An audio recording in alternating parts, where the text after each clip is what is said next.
বাঙালি খানায় সবাইকে স্বাগত জানাই। একটা পুরনো দিনের রান্না দেখায় আপনাদের। তবে একবার যদি ঠিক এমন ভাবে রান্না করেন, বারবার আপনি একইভাবে রান্না করবেন।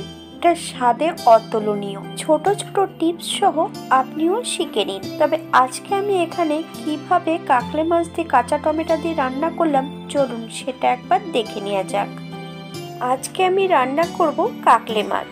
এখানে বেশ কিছুটা কাকলে মাছ নিয়ে নিয়েছি। কাকলে মাছগুলো ধোয়ার পদ্ধতি: 1 চামচ নুন দিয়ে বেশ ভালো করে কাকলে মাছ ঘষে পরিষ্কার করে নিতে হবে। 3 থেকে 4 বারের মতন বেশ ভালো করে ধুয়ে নিতে হবে পরিষ্কার জল দিয়ে। মাছগুলো থেকে বেশ ভালো করে জলটা ঝরিয়ে নিয়েছি। এই পর্যায়ে মাছের গায়ে 1 চামচ নুন আর 1 চামচ হলুদ গুঁড়ো বেশ মাছের গায়ে ভালো করে লাগিয়ে নিতে হবে। 5 মিনিটের জন্য মাছগুলোকে আমি রেস্টে রেখে দেব। আপনাদের হাতে সময় থাকলে বেশি সময় রেখে দিতে পারেন। 2 চামচ জিরে আর বেশ কিছুটা কাঁচা লঙ্কা বেশ মিহি করে বেটে নিতে হবে। কাঁচা লঙ্কা বাটার সময় যদি সামান্য একটু নুন অ্যাড করে বাটা হয়, তাহলে মশলাটা বেশ মিহি করে বাটা হয়।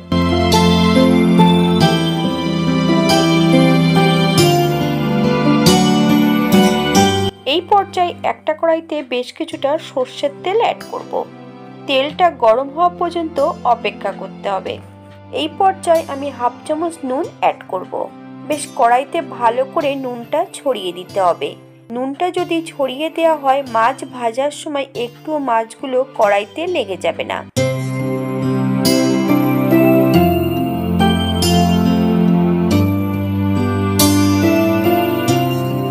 আমি মাছে দেওয়ার জন্য লঙ্কার পরিমাণটা বেশি রেখেছিলাম। আপনারা আপনাদের পছন্দ মতন লঙ্কাটা অ্যাড করবেন, কিন্তু এই রান্নাটা করতে হবে সম্পূর্ণ সর্ষের তেলে।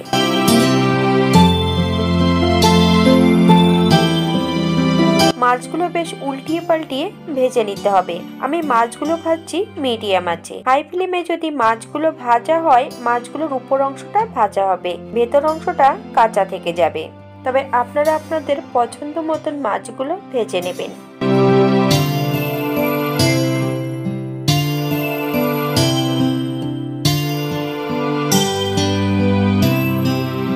10 থেকে 12 মিনিটের মতন মিডিয়াম আঁচে সম্পূর্ণ মাছগুলো ভেজে নিয়েছি।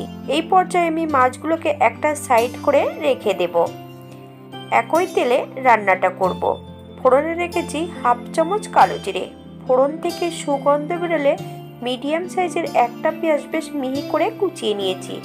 সম্পূর্ণ পেঁয়াজটা অ্যাড করতে হবে। মিডিয়াম আঁচে 2 থেকে 3 মিনিটের মতন বেশ ভালো করে পেঁয়াজগুলোকে নেড়ে নিতে হবে, অথবা পেঁয়াজ থেকে যতক্ষণ কাঁচা গন্ধ বেরোবে ততক্ষণ বেশ পেঁয়াজটা ভালো করে ভেজে নিতে হবে। যদি আজকের রান্নাটা ভালো লাগে, তাহলে এমন ঘরোয়া নিত্য নতুন রান্না পাবার জন্য চ্যানেলটি সাবস্ক্রাইব করে দেবেন। পাশের বেলটা কিন্তু বাজিয়ে দেবেন, নাহলে কিন্তু নোটিফিকেশন পাবেন না।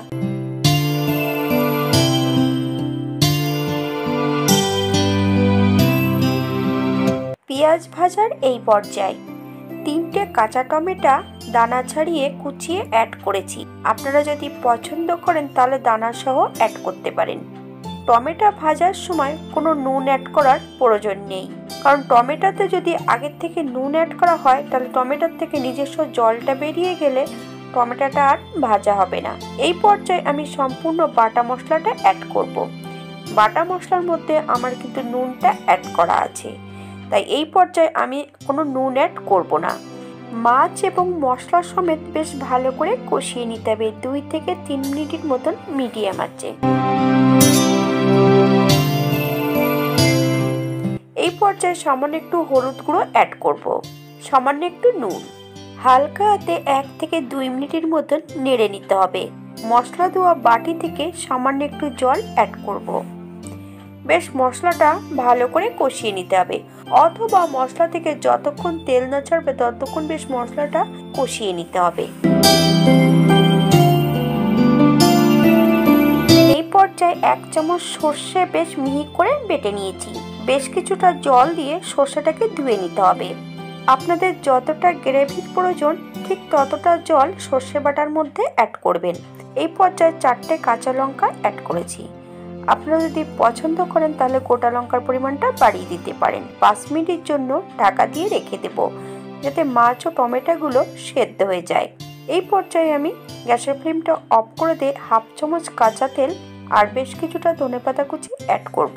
আপনারা যদি পছন্দ করেন তাহলে পরিমাণে বাড়িয়ে দিতে পারেন। 5 মিনিটের জন্য স্ট্যান্ডিং টাইম দিতে হবে, তারপর সার্ভ করব। এটা দেখতে যেমন ভারী সুন্দর হয়েছে, এটা গরম ভাতে খেতে অসম্ভব ভালো। আপনারা বাড়িতে একবার একই পদ্ধতিতে বানিয়ে নেবেন। তবে আজকের রেসিপিটা কেমন লাগলো একবার কমেন্ট করে জানাবেন। সবাই ভালো থাকবেন। আবার একটা নতুন রেসিপি নিয়ে হাজির হব। ভিডিওটি দেখার জন্য ধন্যবাদ।